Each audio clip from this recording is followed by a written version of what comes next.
পারবিনি তুই রাখতে রোজা মা এ কথা বলো না এমনি করে কতবার রোজা রাখা হলো না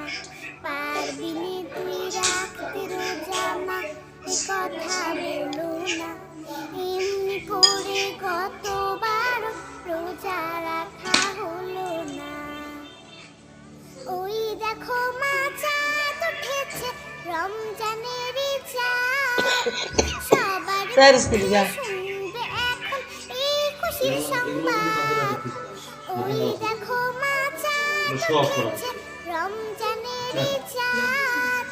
সবার মুখে শুনবে এখন এই খুশির সংবাদ চাঁদ দেখে মা পড়বে দোয়া তুমিও ছাদে চলো না পারবিনি তুই রাখতে একটা ঠক মা এ কথা কই কিছু তো দেয়নি।